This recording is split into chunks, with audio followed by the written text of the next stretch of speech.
Are we going? We're going. We're going. We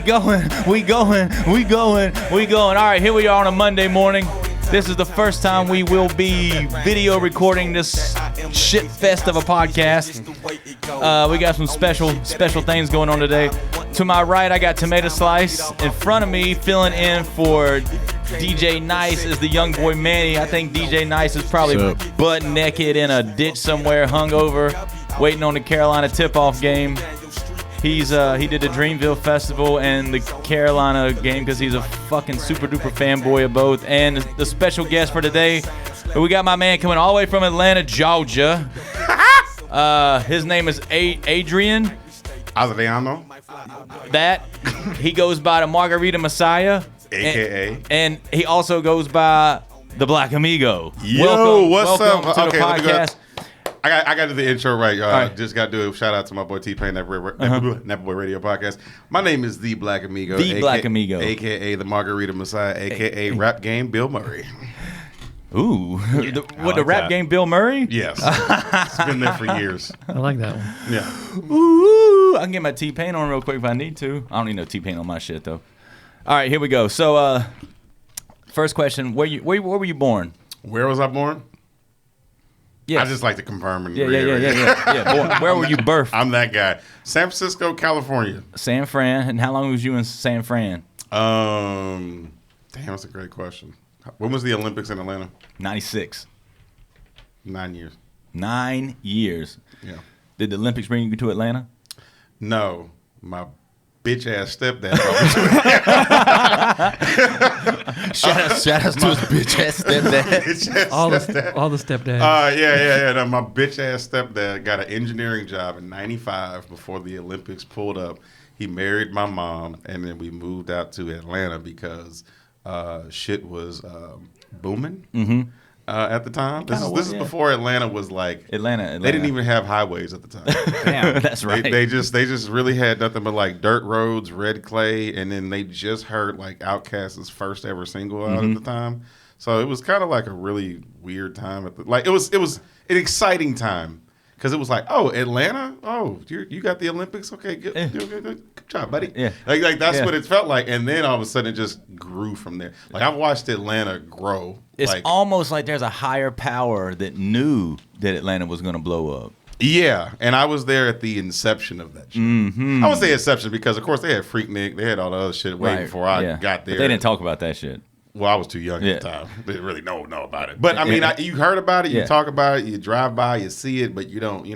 There was a time before that, but right before it went mainstream, that's when I got to it. And for those that don't know, the Freaknik is exactly what it is. It is a festival of Freaknikish things. If you ever Google Trina during Freaknik, you'll find a very, very solid.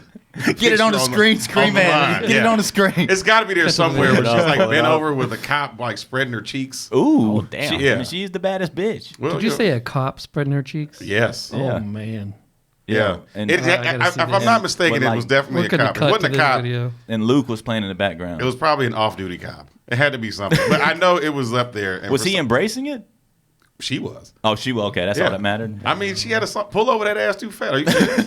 When is the next Freaknik? I'm looking Yeah, they deaded it. It's done, right? They tried to bring it back on Cartoon Network. I heard that.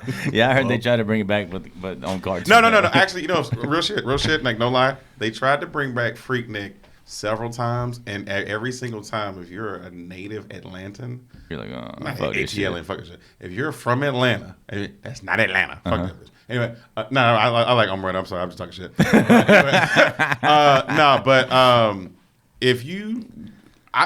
When they saw all these parties they were trying to come up with, they were trying to throw like actual parties at clubs and saying, "Hey, Freaknik's back," and everybody was like, "There's no possible way you could even try to do Freaknik," because literally Freaknik all it was people just going out there.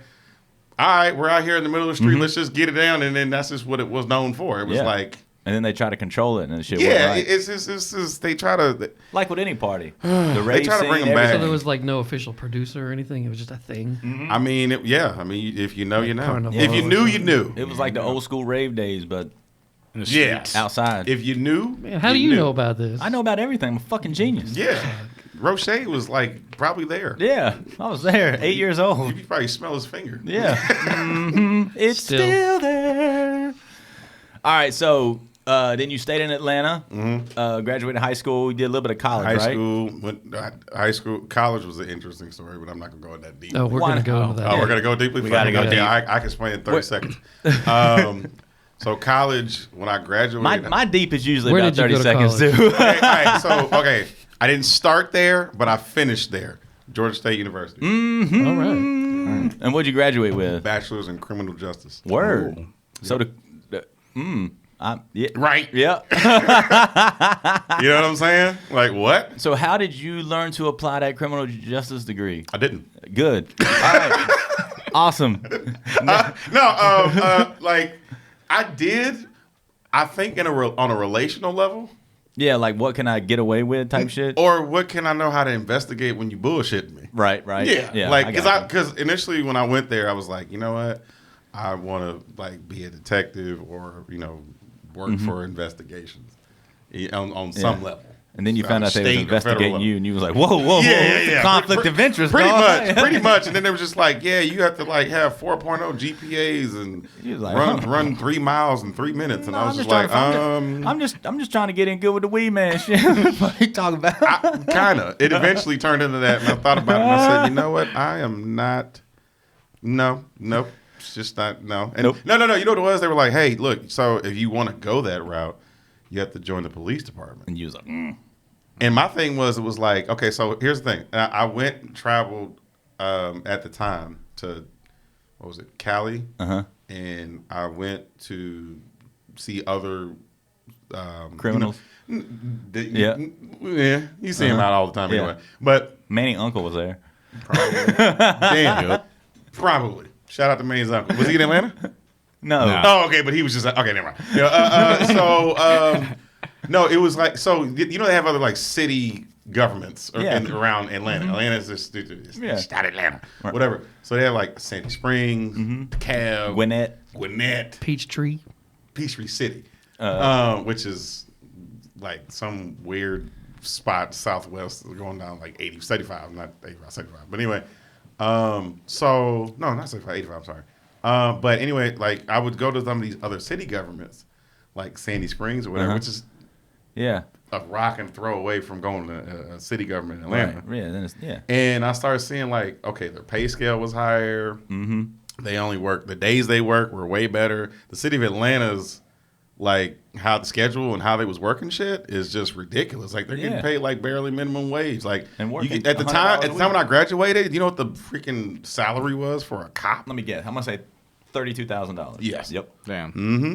$32,000. Genius. $32,000. How the boy know that? Man, fuck off me. How do you know that? $32,000. It was $32,000 to go work as a police officer in the city of Atlanta, coming out of college with a degree. Shit. So then you was like, fuck this, I'm gonna start DJing. Exactly. No, because I was working part time at a fucking BrandsMart, and I was making $32,000. No, I was making more than that, working 25 hours a week on part time, plus making commissions. Yeah, I was damn near working- doubling that, working half the time, and not to worry about risking my life and getting shot in the streets working the beat. I make more than that working 4 hours a week. Yeah, That's okay. Well, I want your job. So you know what I'm saying. So it was just kind of like, I'm not gonna do this shit. Like the fuck. No. I was just like, no. It's totally not worth my risk of life and anything. Plus, I was living good. I was like, I had my time. I just kind of got into saying, hey, I'm gonna do this DJing thing professionally at the time. I just started, and I was like, yo, okay. So that started taking off. Then I started getting promoted to working manager at AT&T, and I was just like, yeah. Was this I'm out of after that shit. college? This was right after college, 2013. Yeah, and shout out to all the people that do work those jobs on that salary, because we'd be in Oh no, I love y'all to death. we'd be in fuck city without them. Oh no, I love y'all, man. You know what I'm We'd be eaten saying? by some Nazis somewhere if it wasn't for all these people out there watching out for us. Ain't just Nazis. All right, my go-to. so when did you start DJing? When I start DJing, Uh-huh.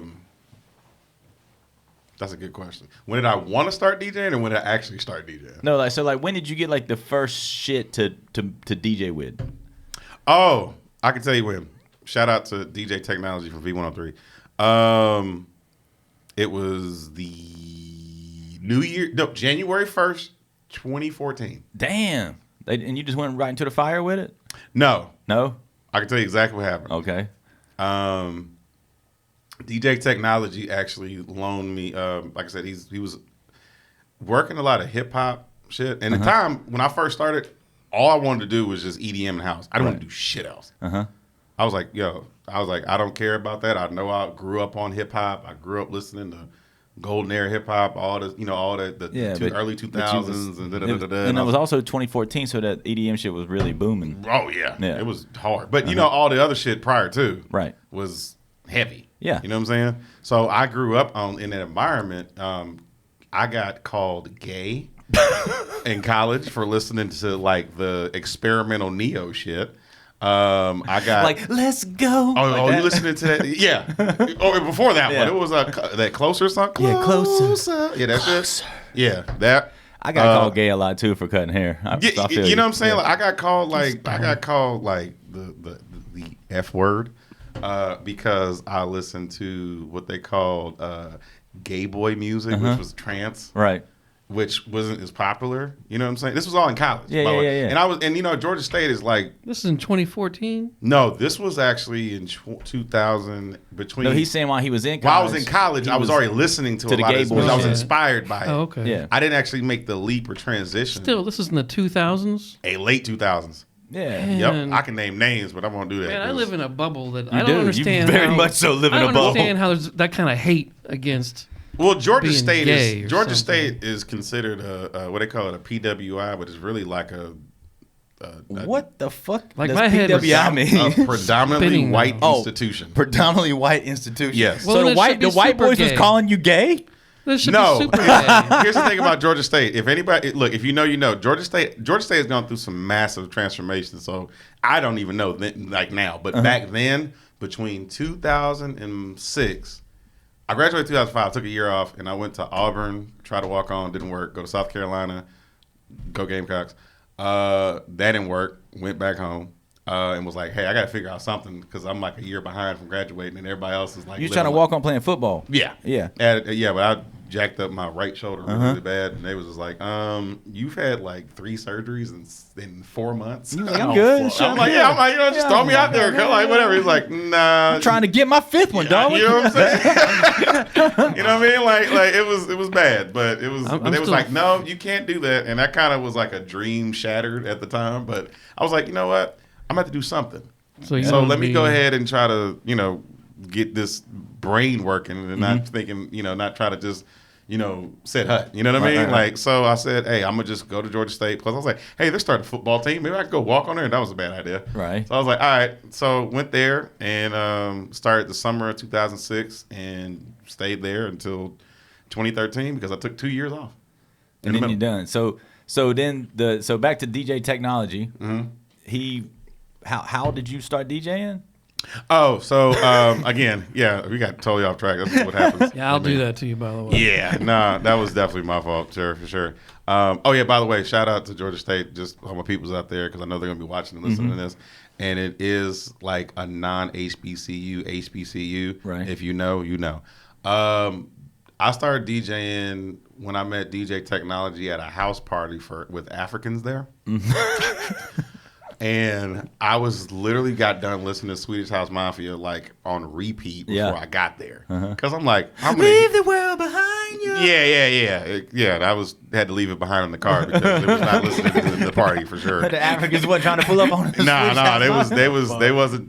was the hot person at the time in like 2013 at the time? I can't think of it. But Always Pitbull.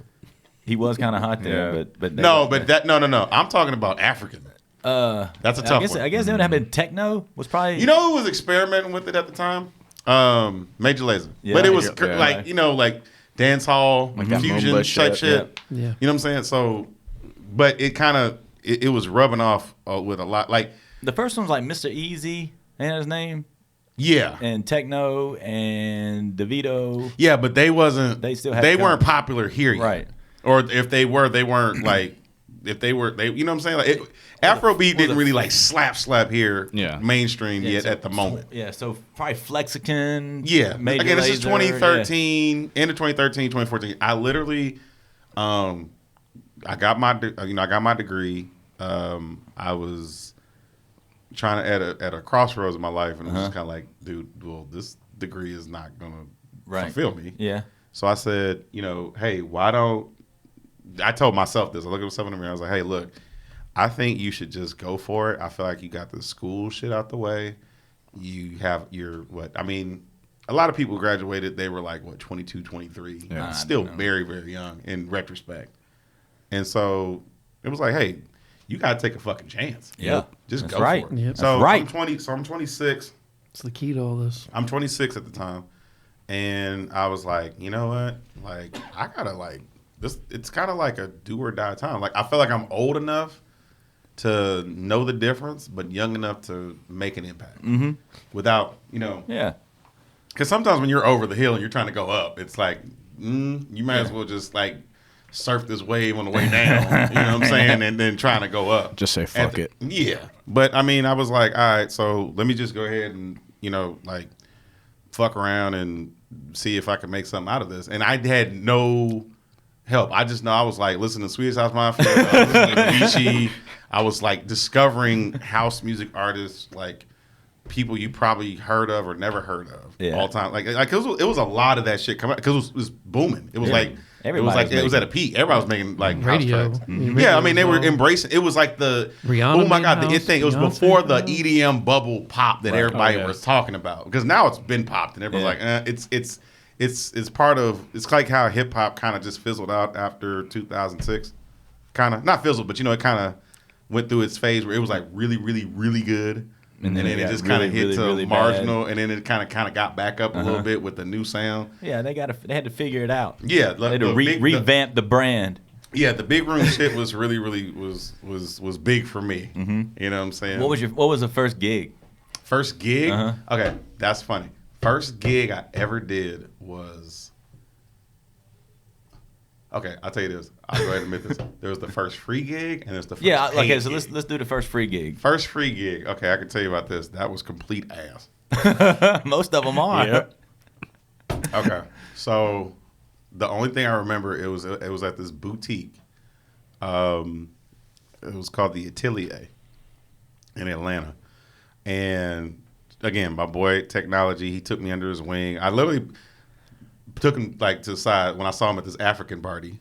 You know what I'm saying? We did a lot of like foo and shit. So I was like, all right, hey, what's up, Technology? He was like, yo, can I hit him on a group me chat. Yeah. And I was like, hey, just hit me with your number on a DM real quick. You know what I'm saying? And he was like, yo, I'm at the studio all the time. What's up? I said, hey, look, can we holler at you for a second? I don't even know what I was going to say. I just was like, look, let me just talk to you. Right? Yeah. So I was like, hey, let me take you on a lunch date, bro. Like the fuck? You know what I mean? Like, what the fuck? He was like, okay, sure. So I pull up on him, and I literally just sit him down and was like, hey, bro, listen, I don't even know if you're the guy I need to talk to about this shit, but I need to express to you like how bad what I'm feeling. And I told him, I want to do this music thing. I want to do this music thing. I don't know what I'm gonna do. I do this house shit. I listen to weird shit all the time. But you're the guy who listens to hip hop, and I'm not playing no hip hop to try to help me get this thing off the ground. Right. And he looked at me like, okay, yeah, sure, no problem. Yeah, just follow me here. So I'm going to all these hip hop bars and shit, not gigging nothing. Right. After that New Year's Eve. Right after I was shadowing him for like 2 months, he gives me his Tractor Z2 mixer. Ooh. Yeah. Just that.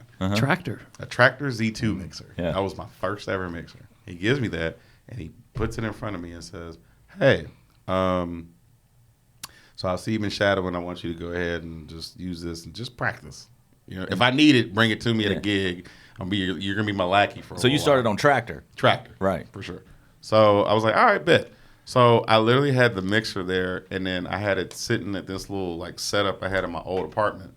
And he says, hey, like 2 weeks later, he calls me and says, hey, so there's a gig coming. I need the mixer. Bring it. I already have the CDJs. They were CDJ 800s. Ooh.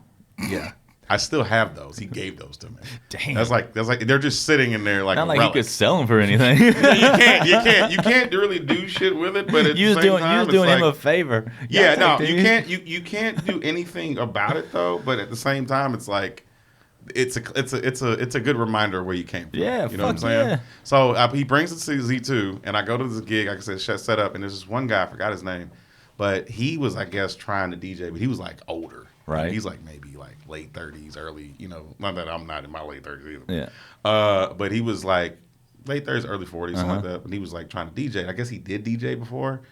And he had the whole CD book coming out. This is the free gig at the It was the boutique. first free gig I did. So he says, hey, I want you to open for him and then myself, but you just set it up and go open for us real quick for like 30 minutes. So here's the fucked up part. You go in there with just full throttle face melters.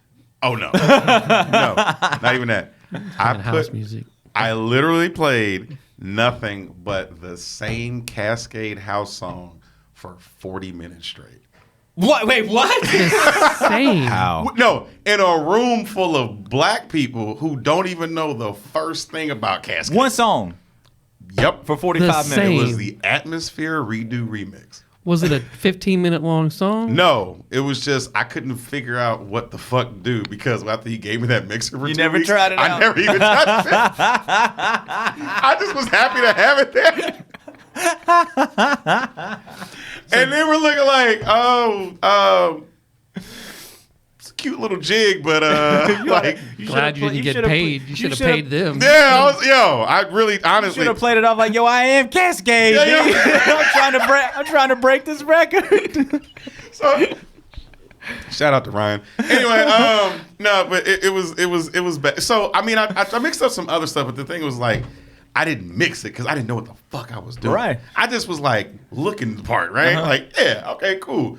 And then I saw this other guy come on, and he has those CD booklets, and he's like fucking all the way up. He's fucking up worse than I am. I just played one song.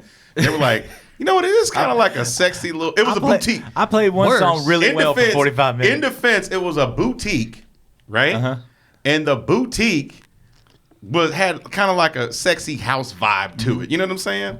Like it wasn't like just centered toward a certain demographic. It was nice. Fit It the was, vibe. it was chic. Yeah, It was chic. Fit the It was- vibe. Yeah, it was Well, definitely that's not chic. so bad. It was Yeah. very Cascade-ish. Yeah. Yeah. You walk So- in, first thing, Cascade. So Cascade. it was nice. So I was like, all right, All cool. the clothes was cascading off the mannequins and shit. Yeah, it was cool. So it was cool. It was like, all right, bet. But the whole thing about it was like, dude comes up and he starts playing shit. He's fucking up. So here's the problem. He's fucking up, and I'm sitting there looking like, okay. Like, yo, can we get the Cascade guy back on? That's not what was said, but that was definitely the vibe at the moment. He feels it out, and then he just goes on like my boy. So technology comes.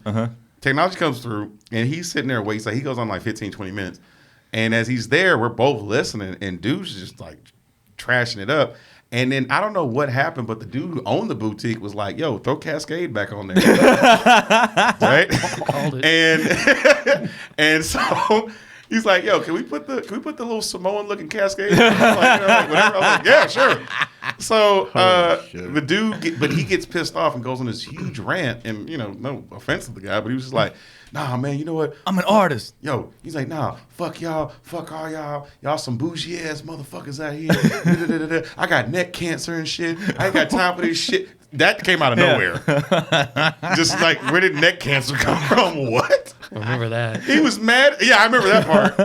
And he was just like, I got neck cancer. I was like, okay, what?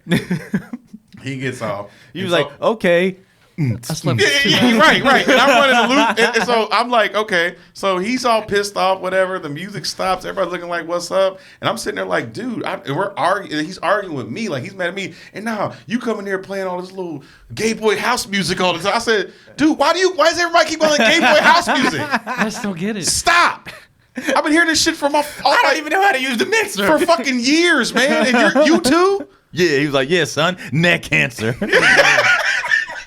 He really did. He said, So yeah, I got neck cancer, bitch. Fuck, he was mad at everybody. He was verbally Zangiefing bitches. Like, he was like, you ever see him Zangief? He spins around. Yeah. Imagine somebody with their verbal mouth just going around, just anybody can get it. So who was this DJ? Perfect. Here's the thing, I didn't even know his name. Just some, DJ neck cancer. It was his name. Fuck. His name was. That's fucked up, but that's literally the only thing I remember about him. He's like, I got neck cancer. I was like, okay. Technology was like, whoa. DJ. No, Tech was just sitting there laughing his ass off. So did he ever get on Technology? Yeah. And then he got on. Then I got back on through that same cascade for like 15 minutes. Did you really? And then we went down the street to the Havana nightclub. And I'll never forget it. I walked in there. It was 3 big ass rooms, completely sold out, packed out. 2014, never forget it. And I walked in there, and then I was like, "Yo, I've never been in this bitch. Like, this shit is amazing." And I literally walked up there, and then like Tech was like, "Oh man, it's like one of the hottest clubs in Atlanta." And he was just like, "Man, it's this." I was like, "You know what? I'm a DJ here real soon." He was like, "Yeah, right." I DJ'd there the next month. Shut up. Yes. Was that the first paying gig? That was the second free gig I did. Oh. And then after that, I was like, I'm never doing free gigs here. So that was it. So what song did you play on loop for the second free gig? At that point, I actually had to practice. Because actually when I did, remember the Snowpocalypse? Mm-hmm. Okay. That's where I actually learned how to DJ. I gotcha. When we were stuck in the house for a week by myself, yeah, it was like, it's me, myself, and the Z2. Mm-hmm. That was it. And the Z2 was looking at you. Yeah. It was like, you're not going to learn how to use me, motherfucker. Yeah. So did you learn how to use Tractor? Yeah. Tractor initially. I watched a shit ton of YouTube. Everybody want to know how you learn how to DJ. YouTube. Mm-hmm. Yeah. Nobody came in and said, hey, you got to do. Even Technology didn't. He did. He DJs who I've rocked with over the years, a lot of them haven't really shown me technical shit until later. Right. And the only one that really did was Baby Drew. Other than that, I learned everything myself. I think that's how it goes most of the time. Most of the time. But sometimes you got people that The dude that gave me my first setup, he showed me. He took a vinyl record, he put it on the first beat of the record. And he goes, learn to find the first beat, and then that was it. Yeah. Just like my thing is when I actually teach a shit ton of people now. Like I'm like they call me like an OG in Atlanta. Yeah, you're like a new legend. I'm like, well, what? New legend. Like a new legend. I'm like, what? I didn't even know that was. Speaking on Serato? Yo, speaking of like crazy names like that, like new legend. I had a dude behind me on the interstate that had an Instagram handle sticker across his windshield that said Lil Big Meech. Lil Big Meech. Lil Big Meech. Lil Big Meech? Yep. like BMF Big Meech? I guess he wanted to be he was the little Big Meech. See, I know people who know Big Meech. Yeah. I was thinking the same thing. I don't think they know him. I don't think no. Not when you yeah. Pushing up 85 on a Monday in Charlotte. You know. Nah, man. I know I'm gonna go out on a limb here and say that Big Meech would not be cool with the Instagram handle of Little Big Meech. Nope. All right, not at all. So the first paying gig. What was the first paying gig I did? Wasn't Havana, but I did get paid after that first free one I did. Mm-hmm. I'll admit that. And after that, I was like, yeah, I was rolling. You know what? I'll be honest with you. I think I forgot. I know it was on Edgewood Avenue in one of those bars. Yeah. Edgewood Avenue had a Renaissance at the time. Right. And it was picking back up. Music Room. Music Room. The Music Room.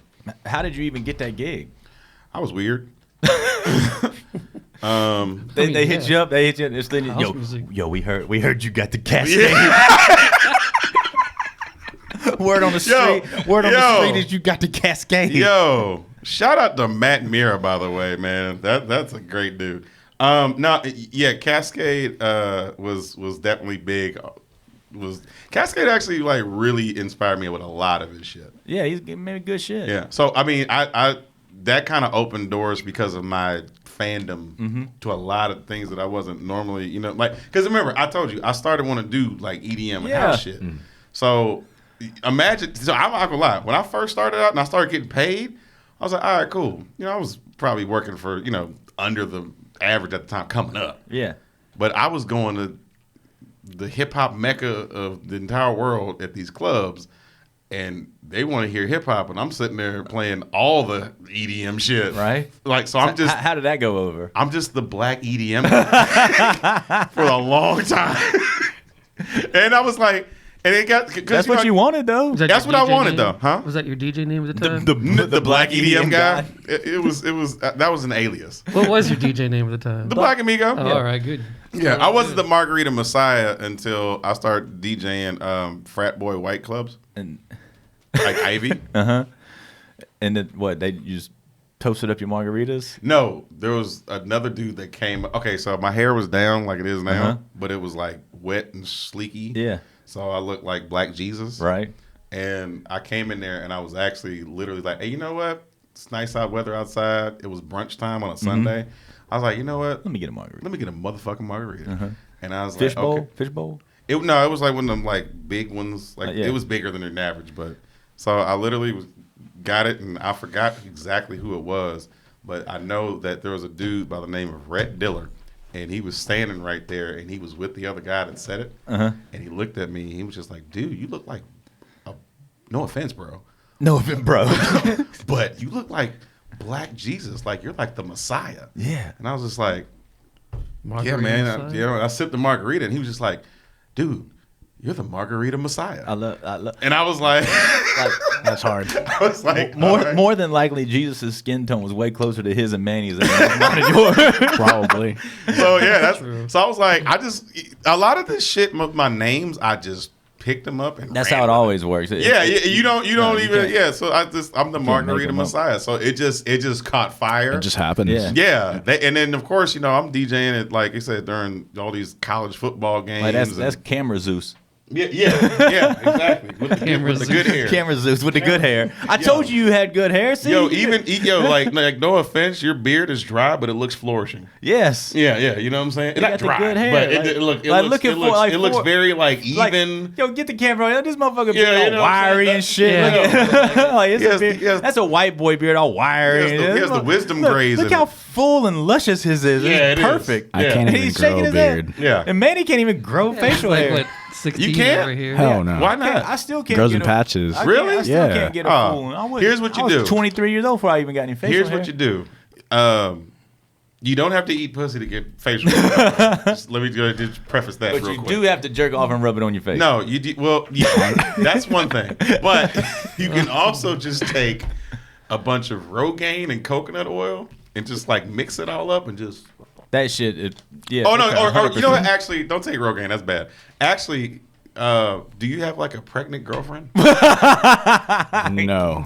Do you know anybody pregnant in your family? Get her vitamins. Her prenatal vitamins. her prenatal and mix vitamins. it and like crush them up and Yo, like a pill look, grinder. I'll tell you something even Glad better. we went to So vitamins listen, and it wasn't listen. something weird. So Scared. in the salons, when women couldn't handle taking prenatal vitamins because they were like they were too strong or shit like that, you tell them to take Flintstone Complete vitamins because it's basically got the same shit in it, just a lower dosage. Yeah. Boom. But dude, listen, you Okay. put So prenatals get you some- wherever get you you want to some grow fl- some hair, you're going to Yeah. grow some fucking hair. Yeah. So don't put it on your Shit. dick tip. Unless you want it like that. Yeah. Nah, I was Unless you scared just of want to them. like do some weird like werewolf shit. Yeah. Some people are into that. Yeah. I heard they're into that in Minnesota. You imagine the Yeah. You imagine your dick getting hard and having a beard. That'd be crazy. I mean, like every man in Every existence? woman, Oh, you mean your dick tip having dick a beard? tip having a beard? Everybody would know about you in a week. My thing is this: when you have to shave it, Nah, don't shave it. Let it grow, dog. because it would hurt if you trying to slide in. Fuck You can it. imagine that shit pulling. The friction? Ugh. That would hurt. Just took a left turn. It always does. Anyway, yeah, so Edgewood, free gig. That was it was somewhere in Edgewood. That's where I remember. And after that, it just kind of it's a blur from there, Yes. but I'm blessed. I'm So still, I get kind of nerdy in here with like technology and music and stuff like Hit that. me. Let's get nerdy. Were you using Tractor at those gigs? yes. Do you still use Tractor? No. Do you I can use it. I don't use it. I Nobody- can't use it. I don't know anybody who Here- uses it. Here's the thing about Tractor is Trife. it's not very user Is that what he friendly, uses? but as far as its capabilities, it's better than anything else. I agree with that. You can definitely do a lot. You know, if you're like a house dude that doesn't feel comfortable with using USBs or I always liken using USBs on like those little 4 Pioneer CDJ setups, with mixers. I use all 4 of them. Oh wow! But I use them with a system online. That's some shit he'd do. It's like but it's not as hard. You just got to know what you're doing when you hop on the mixer. Yeah, like you got to like. I'll give a secret. Everybody uses them differently. Rochet's seen me do it. Yeah, like sometimes people just use them like a train cart. Like they'll do like 1 track on one and then go back. Yeah. But it's like okay, it's like this. Imagine driving an old stick shift. That's like a muscle car. Yeah. It's the same thing, except you're driving like a sexy automatic or something. All right. When you use a computer. So, at what point did you decide to start playing hip hop music? When I realized they were getting paid a lot more opportunities in Atlanta. Money talks. I was like, you know what? And then, you know what it was? I realized that, and I was like, damn. They're getting way more opportunities, and at this point, I was like, "It's a numbers game." Yeah, like you got to just get out there and practice. Like it's not going to hurt you; it's going to help. So wait, you're mixed with black and what? Black and Mexican. All right, so at that point, you were like, "I got to be the Mexican dude that plays hip hop." Yeah. But initially, I was already written off. Like I was like, the thing about me is like I'm always like, there's always time periods in my life where I'm like, I feel like I'm passed off to different demographics around the city. And I've had my turn with every single one of them. Yeah, that's the greatness. Like I came out of college growing up urban hip hop around that, but I was like the Latin guy that didn't speak fluent Espanol at the time. You know what I'm saying? And so, and again, I listened to gay boy house music, right? So they were just like, yeah, he can't hang with us. Like, he's cool, but he ain't like, but like only like the weird Lenny Kravitz listening types were like fucking with me at the time, right? You know what I'm saying? Everybody else was like this, like you're not gonna be hanging with you ain't hanging with none of the HBCU frats, right. The Divine Nines. You're not. I mean, I was, they but weren't teaching you how to stomp. Well, it was because I was like embracing shit that people didn't think was cool. Like what? Give me an example. Like I was listening to a whole bunch of Crazy Town and Linkin Park and Limp Bizkit. Oh, I feel you. That's hard. Yeah. And I was listening. So I did that. I would play Enya when I wanted to like relax and chill. Look at him shaking his head. I would like. No, I would listen to like I was still obviously Blink 182. Limp Bizkit dropped a new album this past recently. This shit's crazy. It's good. Fred Durst needed to give that shit up, man. No, the album's good. He need to quit. Yes, I love Fred Durst. If for somehow in some miraculous way you are listening to this, I love you. But stop. He wears a comb over wig. Did you see what? That's what I'm saying. I'm like, dude, you're not Fred Durst. You're just like Frederick Dursky. Yeah. Like it's not the same. Frederick Dursky. It's not the same at all. But no, I used to listen to all that shit. Like I used to listen to biggest group I was a fan of, and my old coach back in high school, Coach Cook. He put me on to Audio Slave. Oh wow. Yeah, Chris Cornell and Audio Slave. I was a huge That's up his alley. We would lift like you gotta understand. I was lifting weights, hitting PRs to the songs. Right. So of course, when I feel aggressive, which who doesn't at some point in your life, I'd always like in the back of my mind was like a trigger. I need to hear this shit. That and Rage Against the Machine. Ooh, damn. Yeah. So you was the gay boy to these motherfuckers. Yeah, but somehow I mixed in some T-Pain at the same time. He would get in on the aux and turn on the Rage Against the Machine. No, but here's the thing. Here's a quick little story. Before I was even at this point DJing, back in high school, I was the guy that used to get burnt CDs from my boy named Ronald Greer. And he would hook me up. Like I give him like a stack of 50 CDRs, and he would just load them bitches up with albums that would always come out. And I would tell him about everything I wanted to hear. Yeah. So in high school, there was a teacher by the name of Mr. Floyd, I forgot his first name, but he would do the same thing for me. But I would only do them in like packs of 5 and 10. So of course, you burning a whole album that was downloaded and you just rip it and shit. So I didn't buy shit. I just ripped them, bought like a pack of them bitches, give them to him, and then I come back with like 50 albums worth of music. So I had like all these CD books. I had all the music back in high school. So I remember I was in. That's like every DJ's story. We always had all the music and we was always hustling. Always had all the music. Always hustling shit. Right. So I go to this house party for one of my boys. Right. Again, I grew up in Austell, Mableton, Georgia, which people think is like some honky tonk ass town, but it's nothing but black people in that motherfucking town. Like, and then and even if they are white, they were listening to nothing but Project Pat, 3-6 Mafia, Player Fly, Pastor Troy, and like shit like that. They weren't. I mean, you know, obviously some people were listening to hear like, you know, NSYNC and Justin and all that other shit at the time. But most of the people when we were there, especially when we was like on the football team, if you were a white dude on the football team, you was listening to David Banner, Bone Crusher, T.I., all that shit. Yeah. So of course people want to hear that shit, but I had all the music. Right. So I'm sitting there like thinking like, hey, why don't you listen to some Rough Riders? Yeah. You know what I'm saying? Like, listen to some Drag On. No, we was listening to like deep ass Rough Riders. I'm talking about like goddamn. What was it? War? World War III? Is that what it was? That was fire. Who was that one rapper that everybody forgot about? That the was Asian boy? No, I know who you're talking about. That's not. His name was Jin, wasn't it? He was way after that. Yeah. You got egg rolls and my dumplings in your mouth. That guy. I remember that guy. He was way. There was. Let's see. There was DMX, Eve, Drag On. There was Jadakiss, the Locks. They moved. They came over. That Locks album when they first got on Rough Riders was fire. Yeah, super duper fire. Yeah, but see, I used to have that shit, and I used to play it, but then they didn't want to hear it. They wanted to hear like South shit, stupid South shit. Yeah, and I was like, try some up north shit, and they were like, no. So my dream of wanting to be a DJ started like back in like 10th grade. Like, okay, I'm gonna do this shit, and I could have started way earlier. Like, imagine if I was started at like 18. Yeah, I'm 5 years old. So it's like, if I had done that, I probably would have been, Lord knows where I would have been at that point, because I didn't have that gap, but like bullshit. 10 years of bullshit, listening to gay boy house music in college, studying for a criminal justice degree. I could have been traveling the world. Let's go. I could have been probably fucking with DJ AM before he passed. Yeah. You know what I'm saying? Like, but I was. This is the big lesson about this. Don't let peer pressure defer you from your dream. God, I had to learn. I let it do that. No, you can't do that. I let it do that, and I still was able to accomplish a lot later on. But I just imagine if I had those like 10 years of not getting deferred because of peer pressure. If everyone got deterred by peer pressure, there would not be a single DJ in Charlotte, because this motherfucker would have told them they was all trash at the record store. Absolutely. Oh, you buying that? You trash. Yeah. So why you buy that one? Trash. Yeah. So I mean, so you like that? Ugh. Man, so that's what I'm the epitome of giving in to peer pressure. Really? Shit. I look like it. Nuh-uh.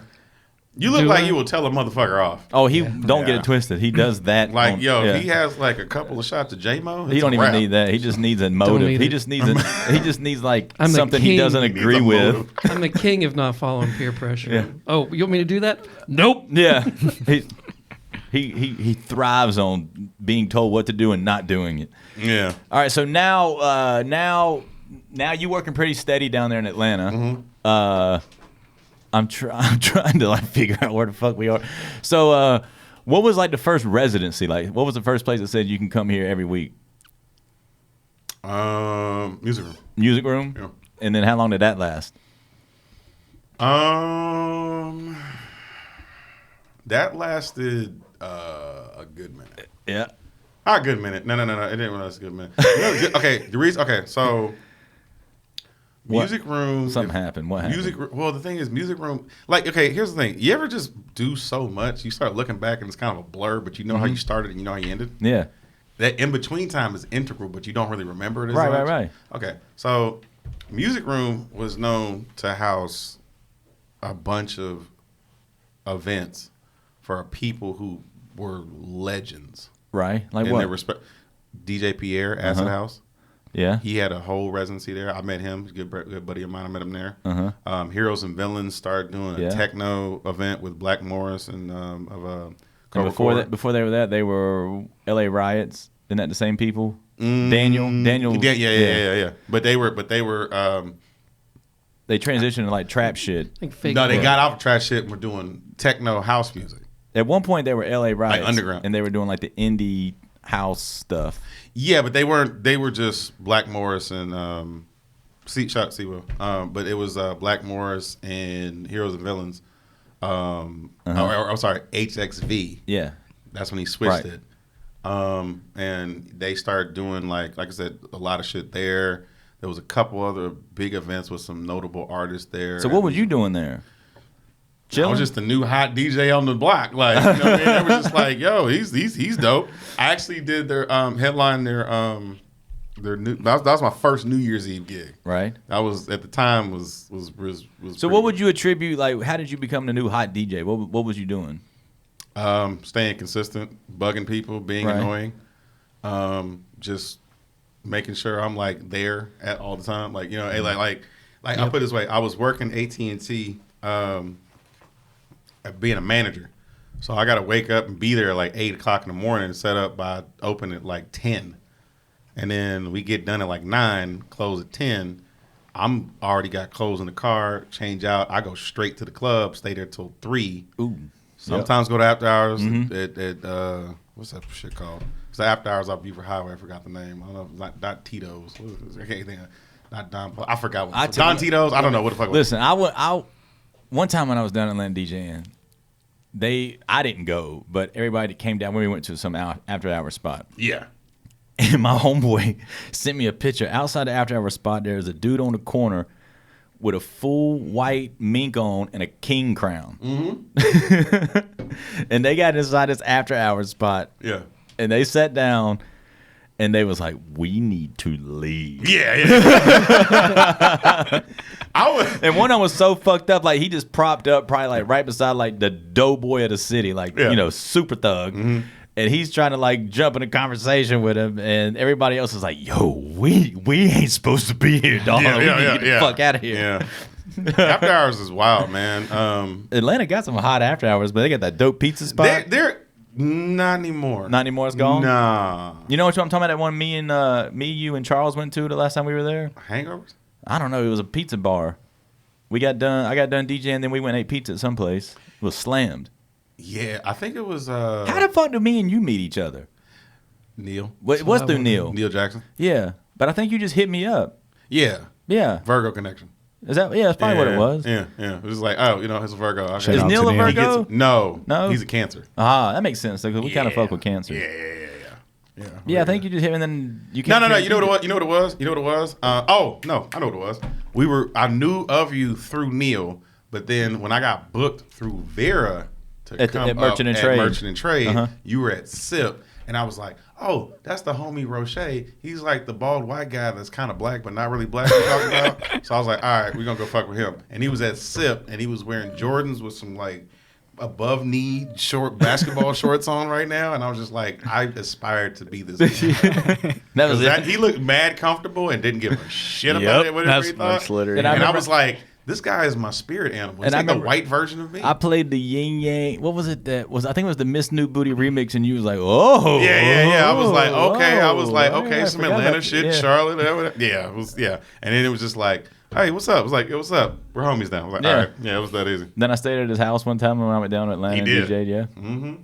I've housed a lot of people in my damn apartment, man. Neil has too. Neil's got like the DJ B&B up in New York. He do have the DJ B&B in New York. He's got the fold out memory foam mattress. I'm the DJ B. That's funny you said DJ B&B. That is really a thing. Yeah. Actually, that should be a shirt collaboration. Yeah, the DJ B&B, so people can know, oh, you're in town, you're a DJ, you're an open format DJ. Oh, okay, we know where to hit you up. I got a memory foam for you. Yeah, I got a whole big ass couch with your name on it. I might have a little weed for you. Well, see, Neil's got this like I think it's like a leather sofa, right? Oh man, that shit is like cold in the wintertime. It's cold in the cushion slide. Yeah. But then he's also got like this fold out memory foam that's like thick as shit. Yeah. And it folds into a cube, but then you fold it out into a twin bed. Mm-hmm. Yeah. And then you just live on that. Man, he's like he got sheets and pillows and everything. Man, it's like, yo, it's like right there in the middle of fucking New York. Yeah. Like you go outside and it looks like it's like this spacious like upscale project. And then you walk like out of the little turn, whatever, and then like you're in the middle of fucking Manhattan. Yeah. One time I was up there DJing, and Neil had to fly out to do another gig, so he was like, he just gave me the key and whatever. So then I DJ'd, and I got dropped off in front of the complex with Ron Rodrigo. Shout out to Ron. Yeah. Shout out to my man Ron Rodrigo. Yeah, we're gonna get him on the podcast. Yes. So anyways, I'm a little tipsy. I get dropped off. And this where he lives it had to be at one point in time like an old projects housing, right? And they revamped it and made it like all like new and bougie and shit. But everything looks the fucking same. So I'm just like wandering around this place. It's huge, trying to find something that looks right to get back in. And then once I finally found it, I get in there and I'm like, what fucking floor does he live on? Yeah. And I'm like, so I have to go through like floor by floor looking for the fucking door that says Neil Jackson on it. And it turns out the motherfucker's like on the top floor. Yeah. Damn. Yeah. Oh, it's a nice, it's a swanky little pad, man. Yeah. It's nice and cozy. Yeah. I like that shit. Shout out to Neil Jackson, man. Shout That's out. my brother. Neil's a cool And guy. please, by the way, you know, Neil's the coolest. He's awesome. Shameless promo. Please get his coffee. Yeah. His I coffee need is to order by some. far the I best need to coffee. try it. He should sponsor the podcast and send us some. Yeah, That'd be awesome, some Neil. coffee. Why Some does he still comes down here? He need to come hop on this shit. Yeah, COVID slowed everything down. I'm sure he's going to come. Oh back yeah, down, no, so, you got to be on that one. Yeah. I literally texted him before he got here. I was just like, look, matter of fact, I'll read it exactly verbatim because it was kind of funny. I think you'll get a kick out of it. Last time I saw him was December. Yeah, when we were in New York. I literally texted him this Pretty shit. cool. I said, listen, I just want to let you know, if today seems kind of odd, like it's almost too good to be true, but dreadful, like an extinction level event might happen at any moment, have no fear. It's just me and Roche together talking on this podcast. Which everybody knows how that could go. Yeah. All right, so now, what else we talk about? So you DJ in Atlanta quite often. A lot. What do you like and what don't you like about Atlanta? Oh God. Let's start in like what are some of your favorite parts about DJing in Atlanta? My favorite part about DJing in Atlanta is considering the history of it. Uh-huh. You know, sometimes you don't really think about something, you just do it, and then Yeah. you look back. Like, okay, not to top on my own high horse, and because I'm, you know me, like Yeah. I'm not really one to be like bragging. Right. You know what I mean? I've never Yeah. really been, you know what I mean? Like, I hear you. I'm Go confident, ahead. but I never brag. Spit your brag, dog. You know what I'm saying? But I started looking back at everything I've accomplished recently, like just within the past few years, and I was like, damn, I've done a fucking lot in this city. Yeah.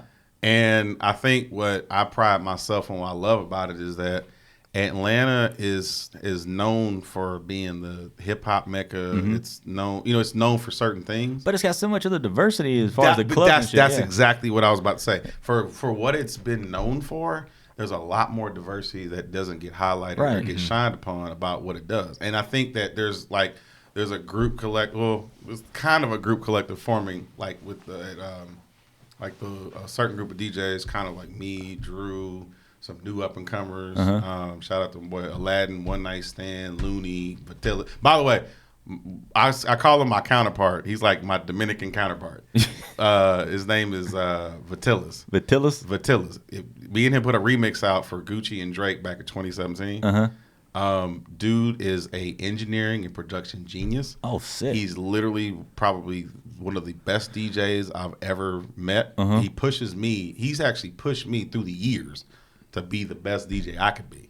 So we've kind of like one and one try. I kind of liken us to kind of like, how like Klay Thompson and Steph Curry are like the Splash Brothers. Yeah. I feel like he's Steph Curry. I'm Klay Thompson. Ah, I got you. You know what I'm saying? Uh-huh. Like he's just naturally the way he can do shit is ridiculous. And then And for me, it's like you can get out there. But for me, I can drop 60 in 3/4. Yeah. You know what I'm saying? Like, like, and then sit the rest of the game out like, whoa, this guy is what? And you'd be like, why doesn't he get more recognition Yeah. for the shit he I- does? I've You know always what I'm saying? thought, like, why is he on the top 75, right? You know what I mean? I don't know a whole lot about Atlanta DJ culture, but you've always seemed like the low key killer down there. Like you just kind of stuck it out did your own thing. And Yeah, I mean, that's what I was saying. Like, what I like about it, I like the fact that I've kind of had that reputation now, but you don't really appreciate it till you look back at it and discuss it. Because, like I said, I look back. I was like the first DJ to DJ at the Cheetah, which is the guest DJ to DJ at Cheetah. That was in a 21-year history. yeah, that's the Cheetah Club. Now they're booking DJs every week. You know what I'm Word. saying? This was back Club Cheetahs, the Club Amnesia. Yeah. Yeah. Well, this was back in September, recently. They trying to get on that 11 format. Yeah, it's actually really nice. The renovations are huge. Shout out I to Tim. think every strip club should try. Shout out to Tim and shout out to Al. I don't know if Al's still there though, but shout out to Tim out there. You ever DJ Nicky's? No. I've DJ'd at some old strip clubs that were older. Yeah. But Cheetah was the only one I really Like they got 50-year-old bitches in there getting busy, like that kind of older. No, I'm talking about like the name. Talking about like there are different names and different ownerships in the same spot that are strip clubs still. Yeah, no, the Cheetah. No, there's some baddies in there, man. But I mean, I've done one music fest 1 week. The next week I did Imagine Fest. Ooh. So I did a hip hop festival. Yeah. And then did an EDM festival in the same month. Damn. Booked for both. Right? That's hard. I've held residencies pretty much at every big spot out there. I've DJ'd every big spot out there. I've done Imagine Fest for 3 years. I've done one music fest for 3 years.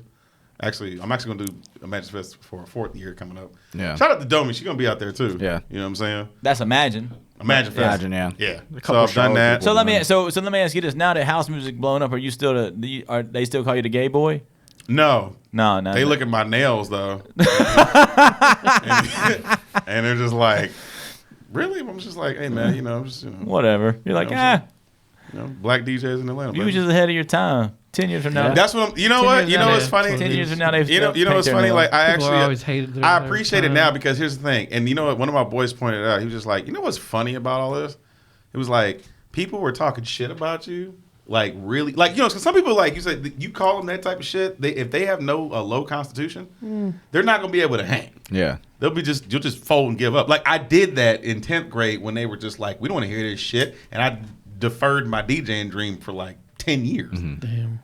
But when I got back in it, I got confident again and was like, You're fuck like, y'all. fuck you. I'm still doing Then, me. then I Yeah. started seeing a big difference, and I'm like, Yeah. okay, well, I was older. I was young enough to start and feel like I still could make an impact, but old enough to know the difference. Yeah. See, I know think what I'm that's saying? one of the good things about how I started, and I already had some age on me. Is I just was past all that listening to other Yeah, people's shit. yeah. Like you're like, dude, Yeah. I'm too grown for this shit. Yeah. Like, you know what I mean? Like at some point, what you eat don't make me shit. Yeah, and younger DJs always like seem to click up for no reason. Like it's just they just want to have like this like. Dude, a you know what's click- funny? A click, but the click don't do shit. When I wasn't DJing, when I started DJing, I realized how ass some of these other DJs who were getting paid and doing shit were. oh yeah, that's Oh yeah. And Yeah. now the same clique of people that were, hitting them up, booking them for shit, whatever, now that we're older, they want me to do a private event. Right. They got a club or a friend that need a DJ or whatever. I'm like, that's your line, brother. Mm-hmm. You know what I'm saying? Like your loyalty lies with this guy. He was online, you know what I'm saying, taking licks during set with this motherfucker. Yeah. And you want to call me to do it? You Right. can piss him off. You're the guy. Yep. Like, Oh well, Well, you know what I mean? yeah. Like, but it was all because I stayed true to what I liked, and even though it was hard taking that backlash, it you know pays what I'm off in the saying? end. Like even I think I know the feeling. even Payne, T-Pain, yeah. like T-Pain, while we met, 2017. He shows up at Hangover. Shout out RP Hangovers. We still do Tuesdays, by the way, at Red Martini down there. Shout out to Cap. It's actually my boy Cap's birthday, so I have to shout him out for that. But he shows up, and I'm with my boy Vatilas I told you about. We were doing a back-to-back set. It's completely packed, and we were in a basement. And it used to be a thing. Like, it was house on Tuesdays, and we do house music, EDM shit in the basement. And they did open format at the top. So my bros, Midnight Panda was up there at the top. And then they all of a sudden came down there when it's completely packed and was like, everybody move the fuck out the way. And they put a reserve thing. So I look over and all of a sudden I see T-Pain and his wife and his entourage come through. And it was just looking like, oh shit, that's fucking T-Pain. Yeah. Like, you know what I'm Yeah. saying? Like, the whole nine. So I'm just like, okay, cool. So we're already vibing. Like me and him are like on a whole nother, like me and Matilda, we've always vibed. We've never clashed. We kind of feed each other. Like we just do. And so as we're going back to back, we start playing some hard ass techno shit, like not like house. I'm talking about hard, like shit you would hear like Warehouse Richie, shit. Richie Houghton, Yeah. fucking old Paul Oakenfold. Like we were playing hard shit, and then we was also mixing some other like remixes and shit Cascade. that we Cascade Swedish House on a Mafia. 15-minute loop, yeah. Cascade on a 15-minute loop. So we're playing this, and then I just see Payne just sitting there like marching back and forth, like dancing, two-stepping, like to some techno music Right. on the couch. I was there, and he was like, "Holy fucking shit, dude! Like, what the hell was that?" And he was just like, "Dude, you gotta send me these remixes. Take my number down. You cool as fuck." I was like, "Yeah, sure, okay." I'm thinking this is T-Pain. Like, what the fuck? Oh, So I shit. gave him my number, and I was like, "All right, cool, no problem." So You sent he him- actually texted me the next day and was like, yo, can you send me all that shit? And I sent him like a gig full of the house tracks I was playing. And then after I that, see. I would have sent him a dick pic first, just to see where he was at. Like where are we at with this?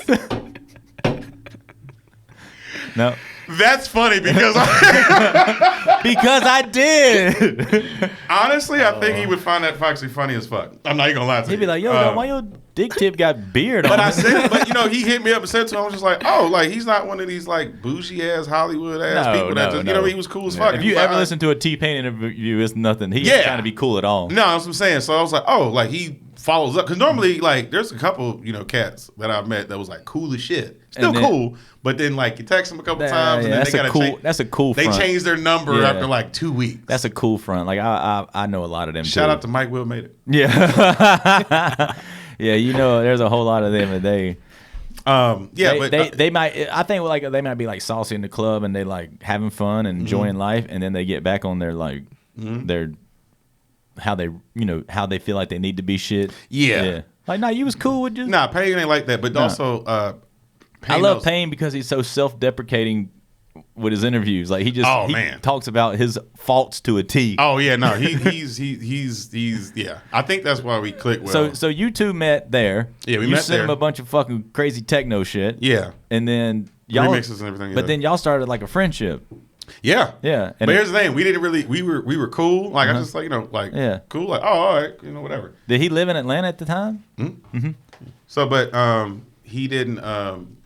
We didn't really hang out for like another year and some change Right. because I had his number. We were chatting back and forth. Then he hits me up at the beginning of 2018 and was Right. like, "Hey, are you signed with anybody?" And I was like, "No." And he's like, "Oh, we're gonna start this whole Nappy Boy DJ shit." Mm-hmm. And I was just like, "Sure." Yeah. And he's like, "Oh, I got this other DJ in Miami." Da da da da da. I was like, "All right, shout out to Sick 305." And I was like, "All right, cool." So we hit each other up, and we were just kind of like, "What do we want to do?" Because sometimes you can't really like to make decisions. Yeah. You don't want to step on. You know what I mean? Like, because I would be like, "Look, we're gonna do." Right. You know what I'm Yeah. saying? Oh, no. But it just didn't really work out the way. So I remember one time, he hits me up later on and called me and was like, "Man, I know you've been waiting to hear from me." I was like, "Yeah, you're T-Pain. You're doing shit. You got shit in the works. Whatever." You know what I'm saying? Yeah. So he finally hits me, and then I remember one time later that year, we were already texting, communicating. I was actually DJing one music festival the first time. He showed up, and I tried to hit him up to be like, "Hey, you're gonna be there. Let me know if you're coming." Yeah. He didn't hit me back. He didn't find out till after the show was done, and I posted my shit, and I played a remix he liked. Right. I was like, "Holy shit, bro! I didn't know he was there." Yeah. I was like, all right. So then I was like, all right. So I remember I did a show. Did a show at District in Atlanta. And after I got done, he's at the strip club, and Of course. And I got on his live, and it was like him and his wife. Shout out to Amber and Pan Pan. And so they were like, "Hey, come on through. Just pull up." I'm like, "All right." So I pull up To the strip club. to the strip club, Onyx. It was before it shut down and reopened again. But it was before. So I pull up and I go. And if there's a way you can show the clip of when I first showed up, I literally hopped on there and said, "Hey, what up? What up? I'm 6'2" and I eat ass." And that was my intro to all his family. And then after that, we were just like, all right, we just hanging out, just cool people. It's like, all right, it is what it is. Yo, let me tell y'all a funny story right fast about pulling up on a club. So I was in Miami. I think we were down there for a bachelor party, but I went with Conflict to wherever he was playing. And then I think the place was called Story. And I was like, will you drop me off at Story? Story is fire. Yeah, and it was like the super lit night. And he was like, I was like, will you drop me off there? And he's like, it's like a pretty like hood club. And I was like, yeah, man, all my boys are there that are here for the bachelor party. So anyways, he's like, well, I'm going to drop you off, but I'm going to wait on you to get in before I peel off. I was like, all right. So I go to the door, and I'm like, I can't say the dude's name who had the table, but I'm like, hey, I'm here for so-and-so. They have a table. And he's like, all right. Guy turns around, walks around for a little bit, comes back. I'm like, all right. So I go, yo, I'm here to get in. My boys are in there with a table, da-da-da-da-da-da. He's like, all right. So he leaves. He goes inside. And then he about 5 minutes later, he comes back with another dude, and he points at me. He's like, that one right there. And they're like, yeah, that's him. That's Dwayne. And he was like, yo, I wasn't expecting him to be a white boy. And he was like, man, we thought you was a cop. He was like, shit, come on in. So here I go walking in, and this shit, like, Future is at one VIP section. Yeah. Sierra's at the one across from it. Oh, like, wow. That had to be weird. Yeah, it was very weird. Oh, Future, shit. and Future is just like all black looking like Neo, just like levitating in the fucking Shout out VIP to section. Future. Yeah. And then Sierra and all her girls are dancing around. I think it was one of their celebrations or some shit like this. This was back when they was together. And then my boys, most of them were athletes. They were at another section. And I come strolling through, just super white dude, just walking through, and I'm like, man, this shit's fucking lit.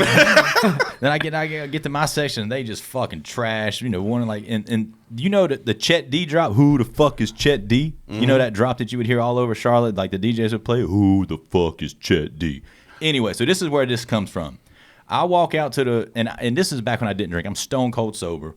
I come walking in, and Chet is in the middle of the fucking dance floor by himself, just like chilling, just gone.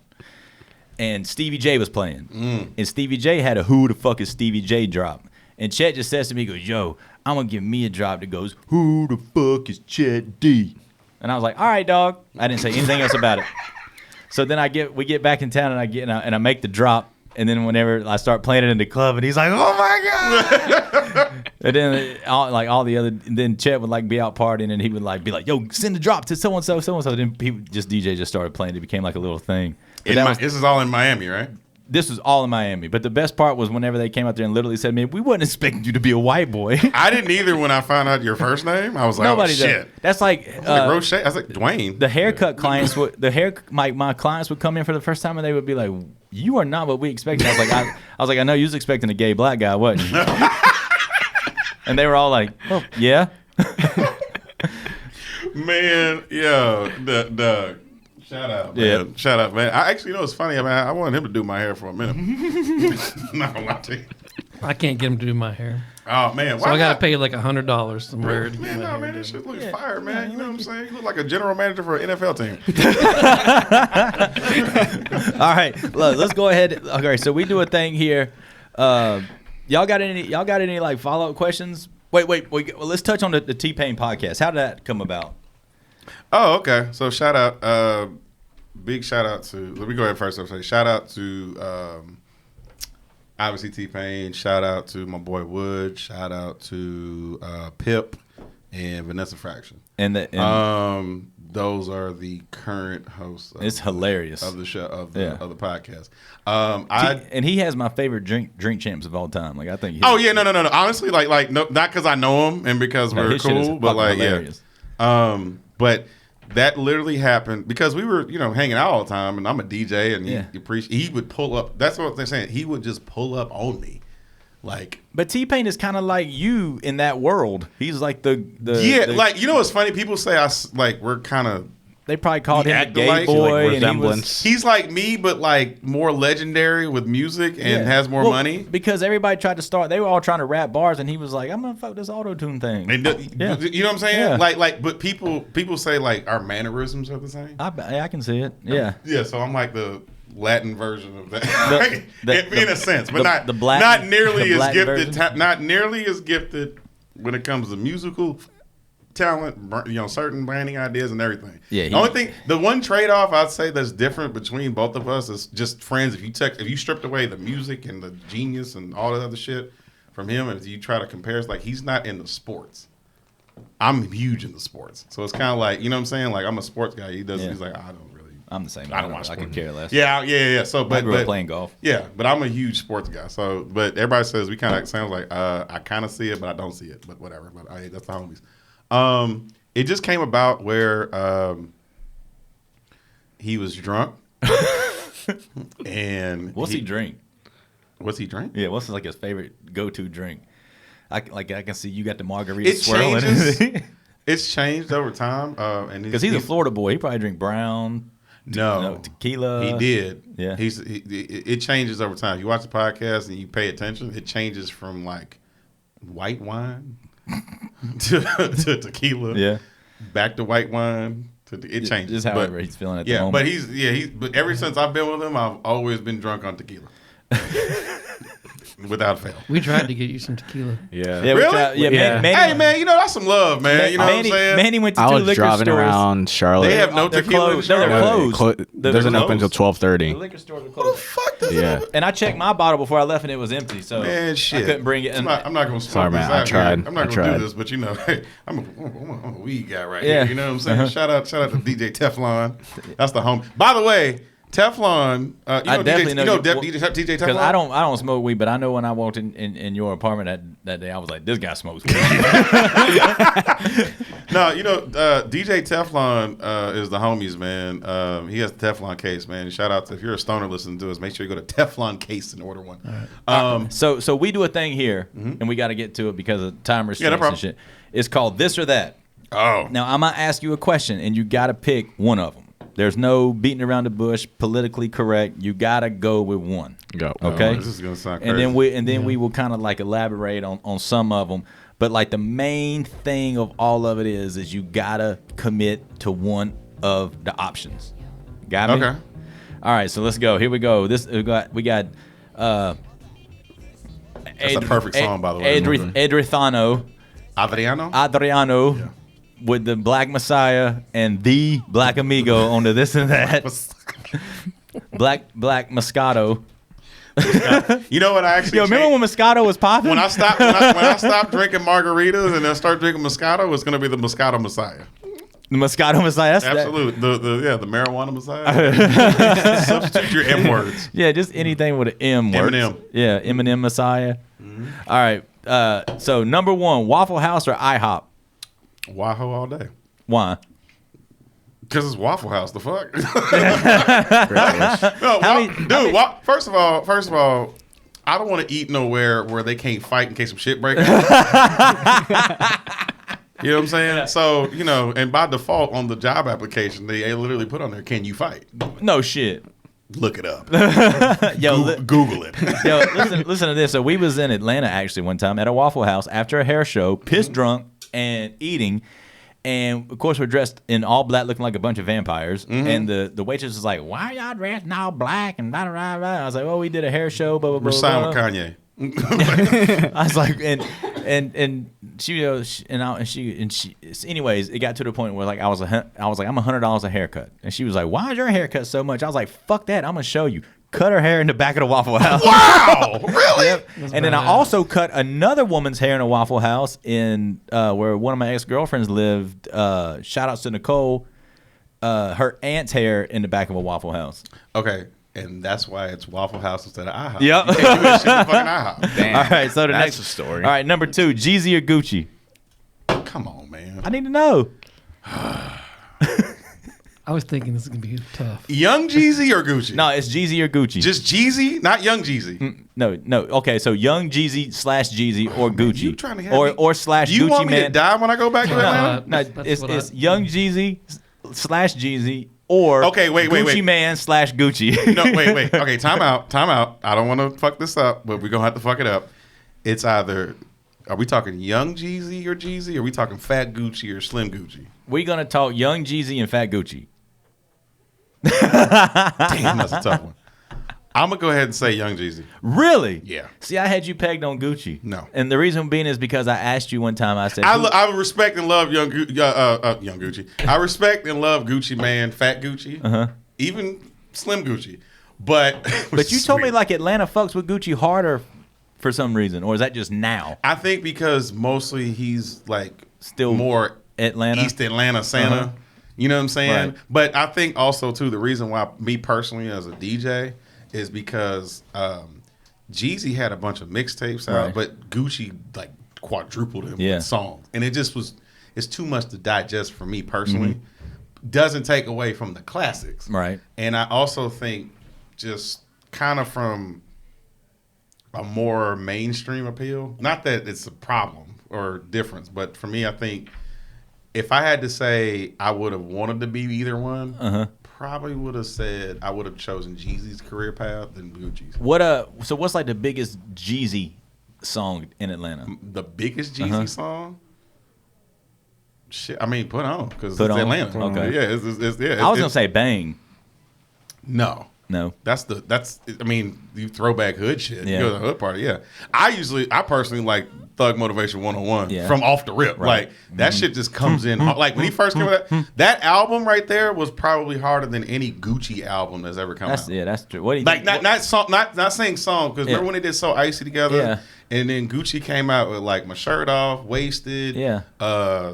What's the biggest Gucci song down there? The biggest Gucci song? Yeah, like what really goes? Oh, two of them.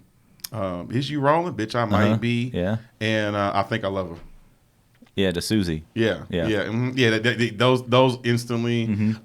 There's also Plain Jane. Yep. All right. Number 3, Pornhub or X videos? X videos all day. Why? Because he's different. Dude. Just raw. Dude. Honestly, tell you the truth, I feel like, you know why? Okay, this is gonna sound weird. No, it's not gonna sound weird. I'm just gonna be honest with you, because there's too many like reports about like what like I guess Pornhub does with like on the line as 16-year-olds, you know what I'm saying? And the adult in me is like, I don't want to fuck with this shit. I don't hear none of that shit with X videos. They just be taking any old like. Yep. We can send them one. They be like, yo, I'm past my prime, but we're gonna try this porn thing out anyway. And it's just fire. Videos like I got you. Yo, let me get the Latina throat goat. Yeah, like, load it up. What? 10 million hits. Download them shits. X videos is fire, man. All right. Soul food or Latin food? If you would have asked me before I dated my ex-girlfriend who you met, I would have said soul food, but now it's Latin food. Now Latin food? Yeah, because I had Latin potato salad and it's shitting all over damn black potato salad. Word? Absolutely. Bro, shit hits different. Yeah. Damn, you had Latin potato salad? Colombian Latin potato salad? Oh, yeah. I'm Colombian. Bitch, half, what? So, yeah. My kid's mom was Chile and Brazil. She probably makes Food some is so fire-ass sea bass. Oh man, not sea bass, but other stuff. Oh, yeah. Oh, yeah, for sure. All right, here, all right. She made a dish that had a pound of bacon in it. Good God. Keep this going. This is fun. All right, number 5, Dutch Masters or Backwoods? Neither. No, you got to pick one. Come on, man. I don't Have smoke. to I don't pick one. Fam, I don't smoke fucking tobacco. It don't I gotta choose one. You got to choose one. Dutch Masters or Backwoods? Come on, man. Just flip a coin. Wow, just flip a coin. This is deep. What if there's a sponsorship on the line with this? You know what I'm saying? I'm trying to get paid. Okay, Russian cream backwoods. Russian cream backwoods. Yep. But yet he couldn't pick one. That's but he's got good. the Yeah, fucking the flavor. specific, Yeah. yeah. Okay. Oh said man, I had to pick I could one. never choose, but if No, I had to well, choose the Russian thing cream is, Backwoods that I you don't- buy at I the don't- 7-Eleven 3 blocks down from the Look. Havana Club. 99 cents. Listen. I don't like smoking backwoods, or it's just, man. I feel Dude, like that sounds so dirty. I don't like smoking makes your backwoods. kneecaps heavier. Pause. Heavy kneecaps. Man, he can't feel his toes when he gets drunk. Yeah. I can't. You need to check a spinal doctor out. Probably. All right, here's one. Here's a doofy one. Cardi B or the Cardigans? Where did you You come know up what's with funny? that? That should have not taken as long to think about.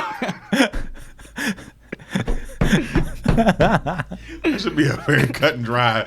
It's either right or left on that one. Right when you turn, you're not missing that turn.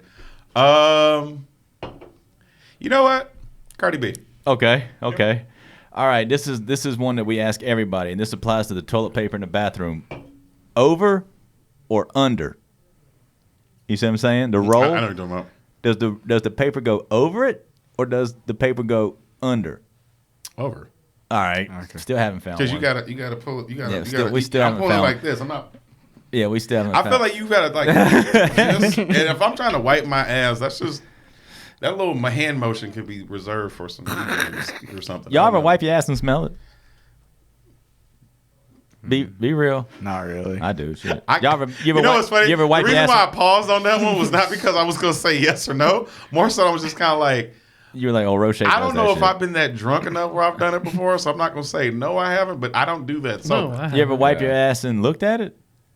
Of course you Yes. have to. Yeah. Okay. Yeah. you have gotta to. I see feel like what's you gotta there. do. How do you know as you're done? gross as that may sound to people listening at this or watching this? Well, no, at I home do. or I wherever. smell it sometimes just to remind myself that my shit stinks.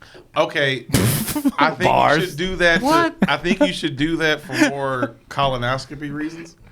You No, I do it for make sure I do it for real cultural reasons. Nah. No, I mean, Yo, you ever wiped your ass and like a little bit gets on the toilet seat? oh man, just clean it up. And then, but you didn't know about it, so then it kind of gets on your butt cheek. And Oh, okay. Now it's going. It's Like, Yo. took a turn. freaking- Listen, got a shower. one time we went to like some Japanese steakhouse and ate, and we got to the club, and I took a gnarly ass shit. Okay, King of shit. go on. Wait, hold on, wait. Go ahead. O'Shea is the king of And shits. so when I get done, there's no toilet paper in this bathroom, Okay, and yeah. I'm like hitting up underneath the stall trying to get somebody's attention. yeah. Nobody. Yeah. Everybody's drunk, not paying me no attention. So I used my underwear. I'd take my underwear off and wipe my ass with my underwear, and I throw them in the trash can. Yeah. Which is gonna bring me to my next question. How important is like a good bathroom in the club to y'all? Oh, it's the most important part. Yeah, because I don't care because I was literally gonna say, pre-games. There's club guts. There's the worst club experience a DJ can ever have is having to take a shit And not having- literally. yep. Have you ever had to take a shit like mid set? yeah. Yeah. And you looking for an 11-minute record that's gonna work? Yo, I need more than that. Yeah. I need 30. Dude, we had our first dude in the episode was talking about he used to pee in these fucking fog machine jugs and then throw them away. What? Wait, no, it gets way better. He used to pee in the fog machine jugs because he couldn't get to the bathroom, and then he would throw them away. Well, one night he got drunk and forgot to throw it away. The next day, the fucking bouncer filled the fog machine up with the pee-pee. And they fog peed. Yo! They fog peed everybody. Yo. Yo, all right, Okay, all right. okay, I gotta keep it moving. About to All right. say. All right, ass or titties? Titties. Titties. Ooh, Damn, that's different. Word. I would.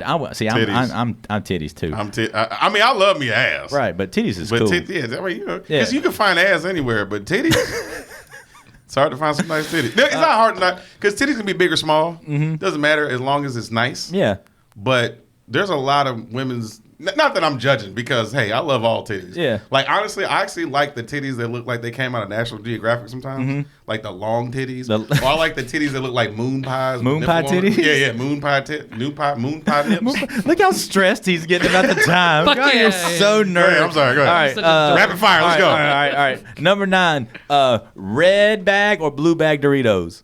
Blue bag. Ooh, okay. Cooler See, Ranch. I was a red guy for years, and I switched man, to fuck blue. that. But now I can't have none of them because I found out I got like a crazy thing. I need that cool spice. All right, number 10, last question. Roll bounce or you got served? You got served. Word! Honestly, I mean, you got served too. Forrest don't even know what either one of those are. You don't know what that is? If you said drumline, that would be confusing. All right, I know what you and I got thought served about that, is. but I couldn't do that. No. too, Drumline is actually like a low key Atlanta class. Yeah, no. Drumline is a national Drumline's classic. it's fire. Shout out to Nick wait, Cannon. But I couldn't go drumline because Hold like Roll Bounce had their team and you got served had their team, so I had to like. Hold up. yeah. But roll bounce was about skating and Yeah. I mean I know they got Cascade and that's You know I used to do There's a B-boy. cop that works here that looks like what was his name? Precious or remember the what was his name? The pretty boy skater. His Was this roller skating or skateboarding? Bow Wow. No, Bow Wow's rival at the end, the older pretty boy skater. You know it's funny, I haven't seen that You know movie in a long what? time. You know I I used forgot to- the face. You know I used to do B-boy events, right? Yeah. Yeah, So, but of course I know what You know what you got you served got is. served is. I was so hyping that movie was coming out. By the way, shout out to Huga, the studio we're in right now. Huga co-working. His name was Sweetness and Roll Bounce. Yeah, Wesley Jonathan, Oh! Yeah, I know yeah. you're talking about. Yeah. Pretty boy ass mofo. and Megan Good was in both of them. He used to do pull ups on Venice Beach all the time. Of course he did. Yeah. All right, I think because of the time allotment, we got one more minute. Is there any closing statements? Oh man, so I got what 60 seconds 60 closing seconds. statement. Yeah. Okay, all right. First 60 of all, seconds. thank you guys very Uh-huh. much. You know, shout out to Radical Yeah. Grove. Come on, man. You know what I'm saying? Yeah, Radical Grove, all that. Yeah. What do you think? Damn. You got 50 seconds. Damn, we're just okay. 50. We're just wasting time now. I love it. 50 seconds. Now, I love it. He's big wasting shout time. out to everybody. Atlanta, I always love you. Thank you guys so much for continued support. Thank you here in Charlotte. Yeah, Shout out to yeah. Radical Grove. Yeah. Shout out to my boy Kenny out in Vegas. Mm-hmm. Cannaline Company. Look out for that. Shout out to That Boy Entertainment. Shout out to Boy T-Pain. Shout out to Wood. Shout out to Pan Pan. Shout out to Wow. No, sorry. Shout out to Allison.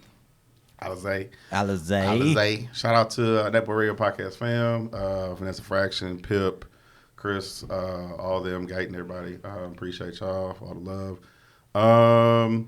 Just very, very grateful for just putting it out there. Just thankful for everybody who's continued to support.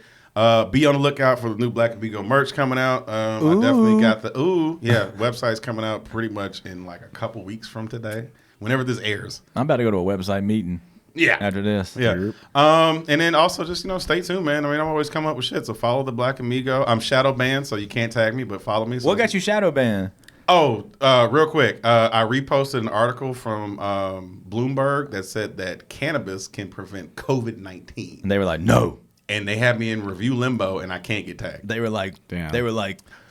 COVID cannot be prevented. They can't. And they've lifted all the mask mandates and everything. Man, don't even give me some. We're going to need a whole nother hour. We're going to need a whole it's nother crazy. hour. So I'm still stuck. So yeah, follow the Margarita Messiah because that's my workaround. But yeah, man, I'll be coming more with cool shit. Hopefully about like a year or two, I'll be back here. Cannabis, Cameron, and Puna the crew. Remember that? Yeah. Can I Bust was fucking Yeah. fire, but that's another story. Yeah. We'll save that for another topic.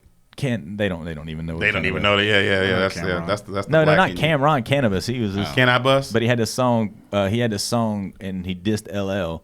Was it 100 bars? No, he dissed LL on the 4 3 2 1. Yeah. Talking about the ripping On the mic his off his on the arm. song he was Yeah. on. And then LL made a song called "Can I Bust" and got like the crazy hard beat and just went ape shit on it. Can I bust? Yeah, that was weird. That was a weird time in life. Thank you. Like when I be stroking, I'd be like, "Yo, can I bust?" All right, we out of here. We're done. All right, appreciate y'all. Later. Thank Shit, y'all. shit. Peace.